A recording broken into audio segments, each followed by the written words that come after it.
And we back on Rooski. We back. Yeah, what we gonna do today? I watched this video before, so this is not like a true reaction, but we gonna react to this. I didn't pre-plan anything though. We gonna react to this fresh and fit how to escape a 9 to 5. And spoiler alert, it's bullshit. But let's get to it. So number one, you're going to have a real job and or career. Step one, okay? I don't care if it's cleaning toilets all the way to some executive position, all right? You're going to have some type of job, whether it's skilled or not, whether you have a degree or not, that's going to pay you money so that you can go ahead and pay the bills, okay? And what you're going to do is you're going to work that job, all right? You're going to take that earned income because we all have to go ahead and trade time for money at some point. You're going to go ahead and take that job. With that job, you're going to make some money.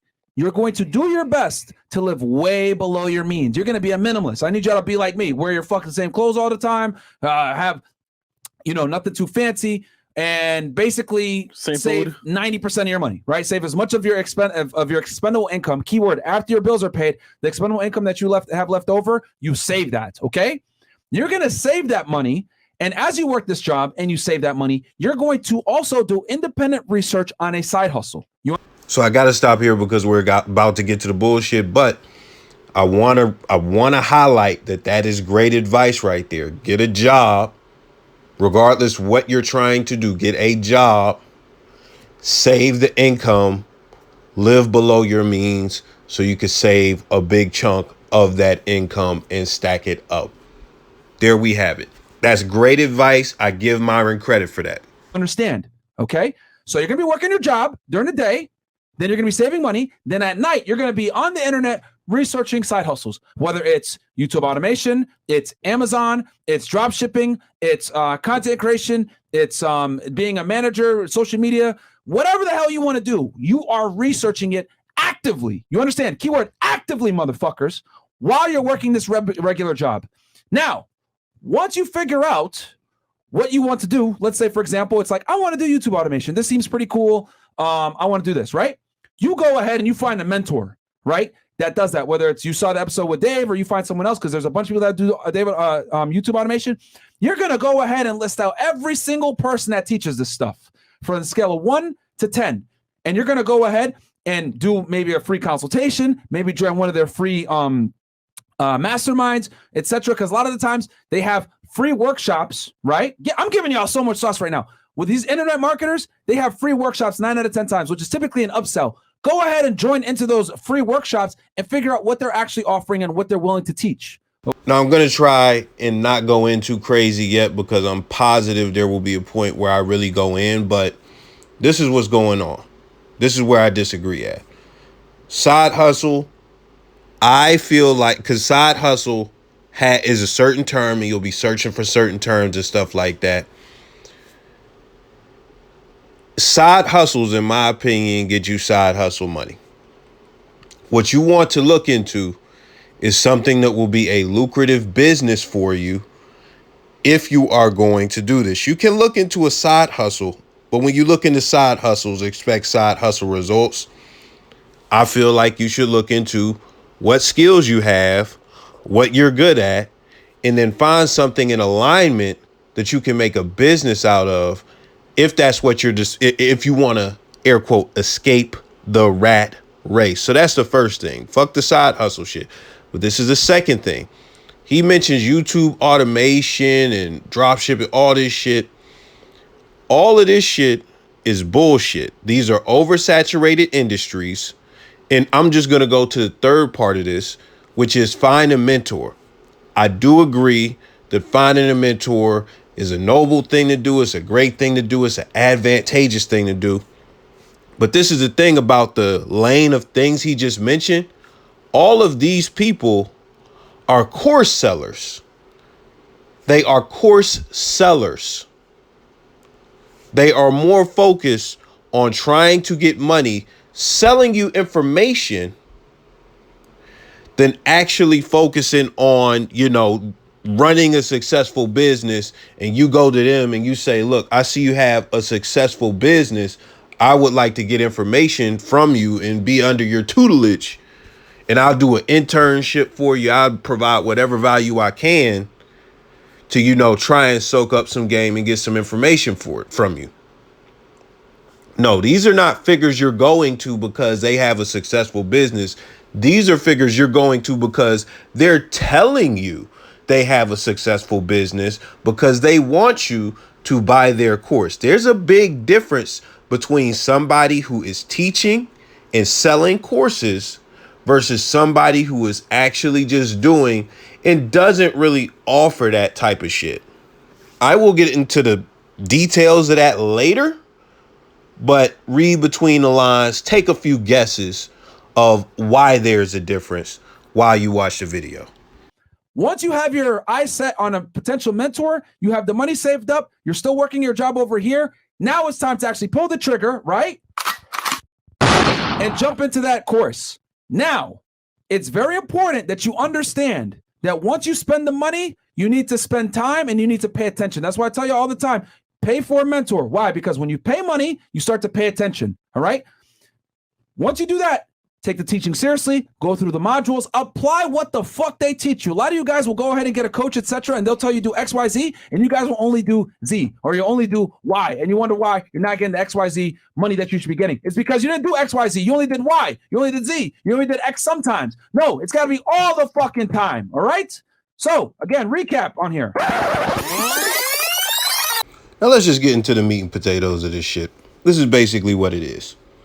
Because he said, get a mentor. I already broke down what's wrong with the mentor, but let's break down the difference between what I said as far as finding somebody who actually has a successful business and is not selling courses versus somebody that's selling courses.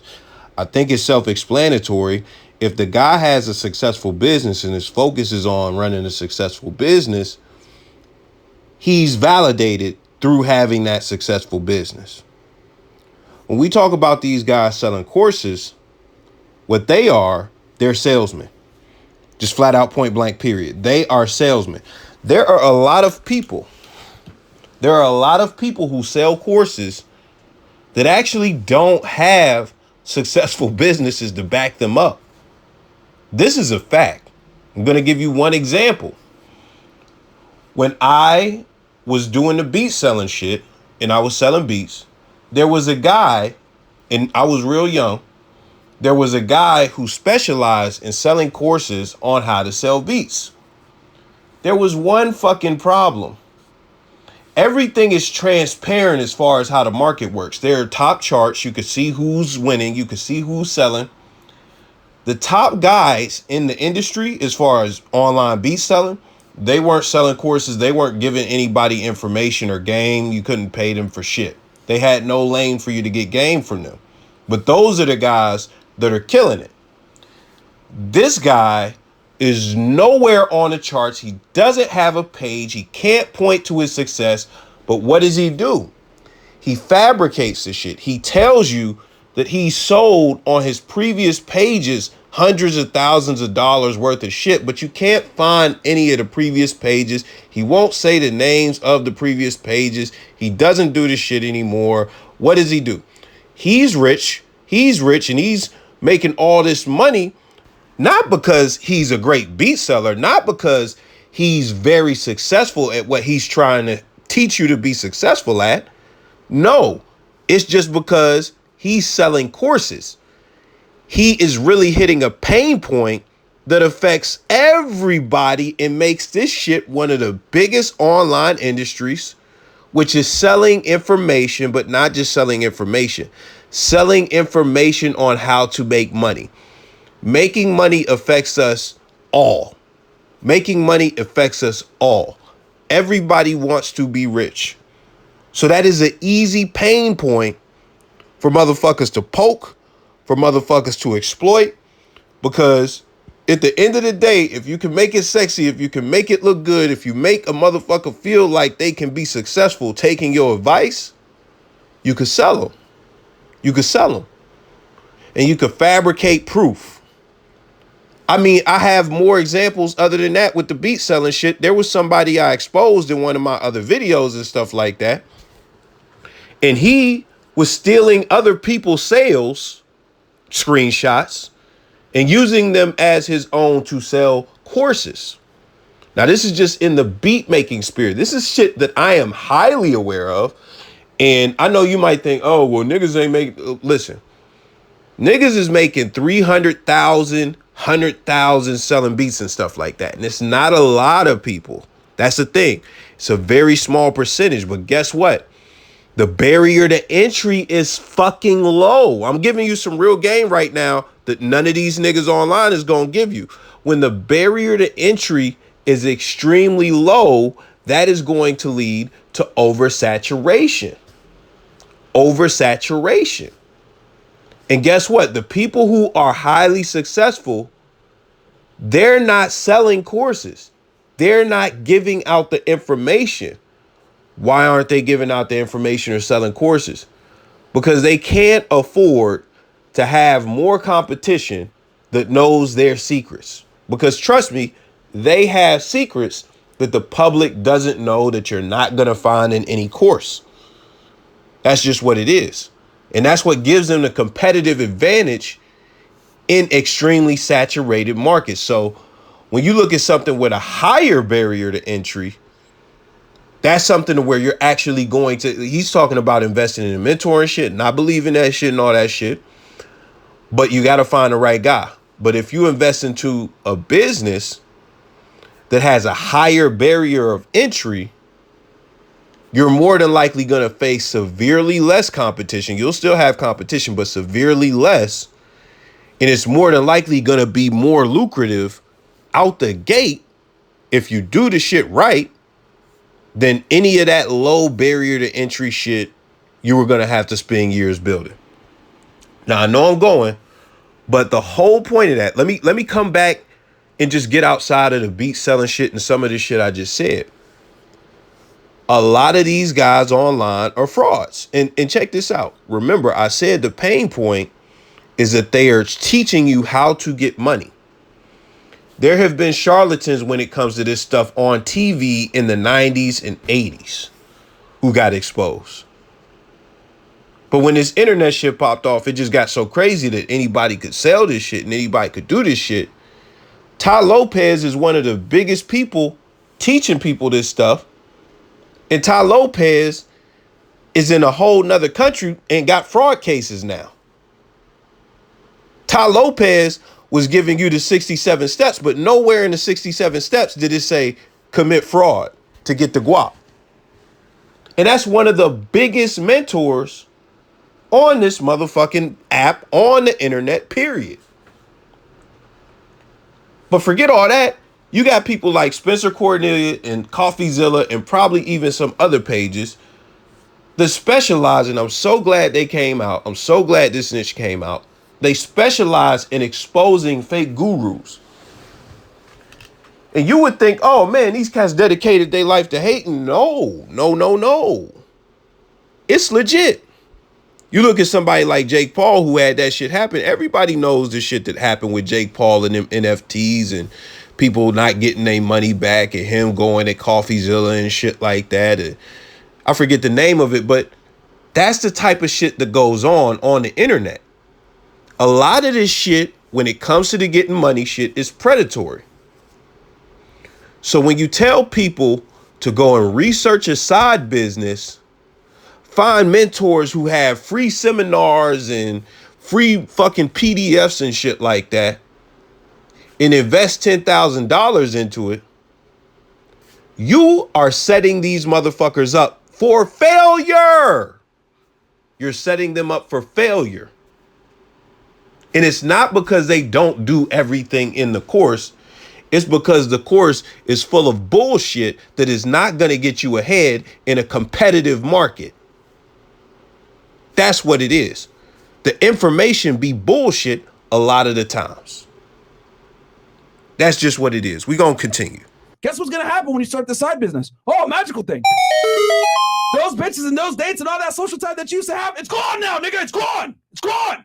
Because as soon as you spend that money, you no longer are going to do all the fuck shit that you used to do when you had your regular job. Like I told y'all before, this isn't for everybody. Are you prepared to sacrifice? You want to really be an entrepreneur while simultaneously having your other job? This is going to be the hardest part because you'll be working a regular job, 40, 50 hours per week, and you're going to be working on your business. Are you prepared to make the actual sacrifices? A lot of you aren't. Let's keep it 1,000. A lot of you guys just want to sit there, hey, be an entrepreneur, and do some bullshit on the side, not make any money. It's not a business. It's a fucking hobby. So ask yourself, look in the mirror. Are you really ready to do this? Are you prepared to cut off friends? Are you prepared to not go on vacation? Are you prepared to sit there and go to your real job with 1 hour of sleep because you're building your business all fucking night?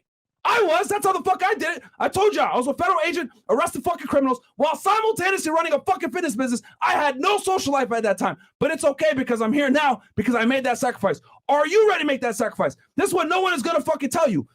So we're going to address two things. The first thing is the hard work shit and long hours and all of that stuff. I'm just going to lay this out real simple.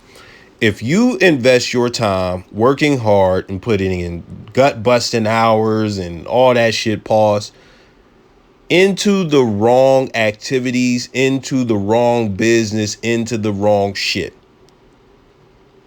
you are wasting your time. You're going to get shit results. If you go and you put in hours and the work on a crocheting business, even if you bought a course from Myron and she told you this is how I make, $80,000 a month with my crocheting business, and she got motherfucking arthritis pit, like, if you invest the time into that shit, you're going to fail. You're going to invest a lot of time failing, and you're not going to see success. Not the success that Miriam is telling you you can see with your crocheting business, $80,000 a month. You're just not going to see it. So that's that with that. But this is the other thing. These people, as far as America, they try to sell you that hard work is necessary to get rich. Like it's an absolute requirement to get rich. Don't get it twisted. You can point to a bunch of people who have worked hard to get their wealth. There are a bunch of people who have worked hard. But it's more important, far more important, to work smart. The focus should be more on working smart before it's even, the other shit. That's just what it is. All this, like, you got to sacrifice. I believe in that to an extent. But the truth is two things. Number one, I've seen people who are lazy, but do the right shit, do the smart shit, know the secrets. I've seen them get the advantage within a market. I've seen that. Those are stories you're never going to see. You're never going to see them published and stuff like that. Being that I've seen it with my own eyes, I know what it is. Nobody's going to tell you that. It's just what it is. But this is the other thing. I know that when we look at CEOs and shit like that, you're not going to tell me that a CEO is working harder than a nigga at Amazon or motherfucking UPS throwing them boxes around and shit like that. And I know the work looks different, but I'll give you another example. When you go to a job, and this is just what it is, when you go to a job, the people who are working the hardest are the people at the bottom of the fucking totem pole. They might have the least responsibility, and they may get paid the least. But when you get to the supervisors, they're doing less work than the people at the bottom. When you get to the motherfucking manager, they're doing less work than the supervisor. Those are, like, at that point, you're a glorified babysitter. I'm just keeping it 500,000. Nobody's going to say this, probably because they don't believe it. But if you've seen it, if you've experienced, you know this. You know this. These motherfuckers will try and have you think that they doing all the craziest. So you see these motherfuckers, you be busting your ass and you just see these motherfuckers with a clipboard walking around chilling. Motherfuckers is watching movies during their shift and shit like that. Making more money than you. Making more money than you. Let me say it one more time. Making more money than you, fucking chilling. Fucking chilling.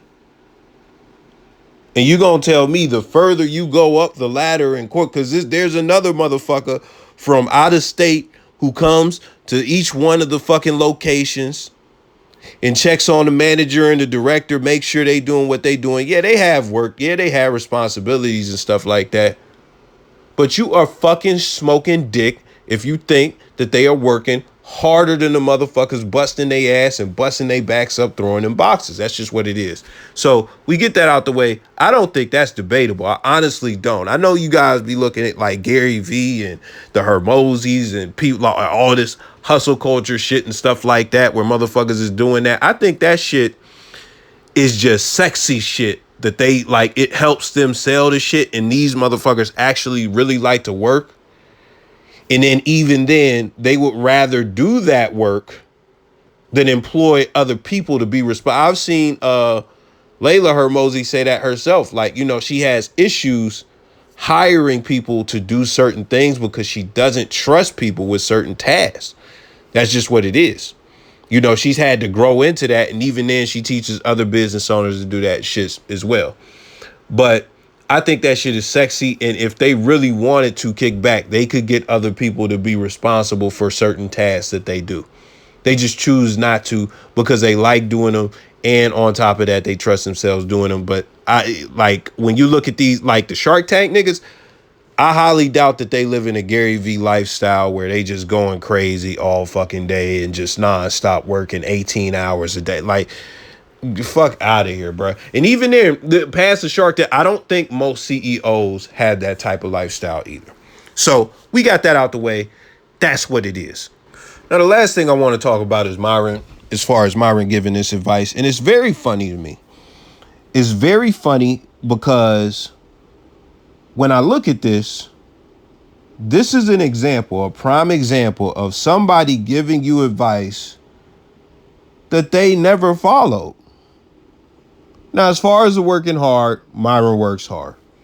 You get that to him. But who is Myron's mentor? If you watch enough Fresh and Fit, you probably know. I don't. So I would think his mentor is Rollo Tomasi or something like that. Rollo didn't have the format of the podcast that he came up with or nothing like that. Rollo, his shit wasn't popping as far as podcast. And even then, everybody's podcasting. Myron is a podcaster. Who is his motherfucking mentor in reference to podcasting? Who did he reach out to? Who did he give that $10,000 to? That's what I want to know. Because his mentor shit, we talking about mentors, mentor this, mentor that. Where is his mentor at? But this is the other thing. He's telling you to find a side hustle and buy a course. He's not telling you to look inside and figure out what you're good at, what your skills are. He's not telling you to go and, you know, research businesses that you may be interested in. He's not telling you, you know, go through your daily life and look at things that are problems and see, you know, is there an idea you could come up with to solve that problem better than what other people have done? Or even if it's a problem that's not being solved, do you think that there could be? He's not telling you how to evaluate business ideas, you know, and see if they would actually be lucrative and if there's a demand for them. He's not doing any of that. He's telling you to get a course. He's telling you to get a course. What course did he get to come up with the idea to put a bunch of bitches in a room and have them all drunk and then hit them with statistics and dunk on them every night and put they fucking Instagrams in the fucking description? What course taught him to do that? I'm gonna tell you. Even though this might sound like I'm shitting on him or something like that, that's not really what it is. Myron is an innovator, but he's not telling you to innovate. He's not telling you to innovate. Kevin Samuels had the format of having the chicks on his show and stuff like that. You could probably say Kevin Samuels might have been his mentor, might have just been his friend. I know Myron in his early days was really great with the networking. But as far as him, like, you know, coming up with the idea, you could say he probably took a piece of that from Kevin, but took it to the next level by making it a live show and having these chicks on here and talking about sexual dynamics, but not just having, you know, black women on or just having just women on for the sake of women. No, he got hot Miami bitches, good eye candy, fucking whores He got whores on the show. Niggas love whores. So that's what he did. It was innovative. It was so innovative. He like, look, I know they podcast just got shut down, but they were market leaders when it came to that format.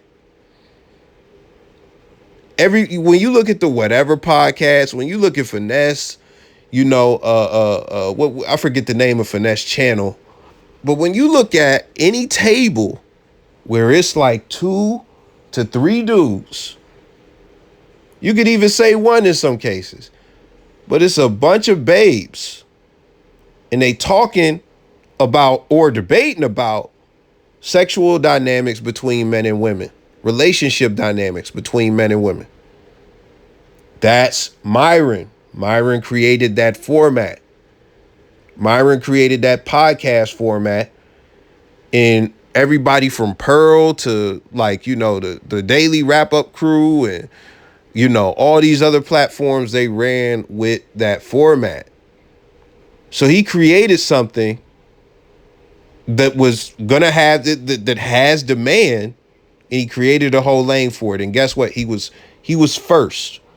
Kevin Samuels, what he was doing was a little bit different. He took it and put a twist on it. So Myron is the first. Fresh and Fit is the first. They were the market leaders. He's not telling you to innovate and be a market leader. He's telling you to do some shit that he did not do, as far as going and getting a course and possibly even going and getting a mentor. He didn't say network, which is what he did. He was on all these different like podcasts. He had some shit with Donovan Sharp. He had some shit with motherfucking, you know, the 7 and all this shit. Bruh, it was just all types of shit going on where these cats was networking on some manosphere shit, and it was a whole community. And he figured out, how can I stand out within this community? He didn't tell you to make content. He didn't tell you. That's what he does. And that's what he did. And that's what he invested his time in. Because guess what? The people he was talking to, there are not many people successful in this lane, but there is a high demand for that lane of content. That's just what it is. So he said, how can I have a unique selling point within this? And not even a selling point, but just a unique source of value. How can I have a unique source of value? He came up with that format of podcast, and the rest is history. He's not telling you to do that. He's telling you to get a course on how to sell motherfucking t-shirts on Amazon. You get the course from a nigga who say he making $100,000 a month. You do all the shit. You do all the shit. You do all the shit. Your first month, you don't get no fucking sales. The second month, you don't get no fucking sales. The third month, you finally get a sale. And it's like, bruh, that's not what the fuck he was doing. So I just don't like when people give, I think this is bad advice. Not the whole, you don't throw the whole baby out with the bathwater, because working hard, there is some value in that. Getting a mentor, there is some value in that.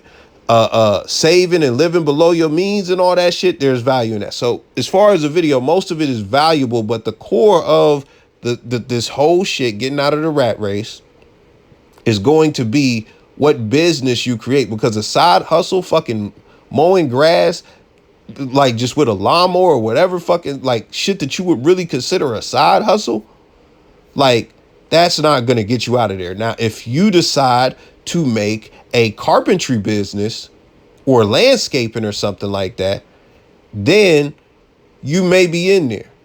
You may be in there, because that's a legitimate business, and that is something that you can run, and it doesn't take all of your time, and you can get to a point where you have clients to where you can finally say, fuck this job, I'm going to do this full time, especially if you're in a market where the grass is growing all year round.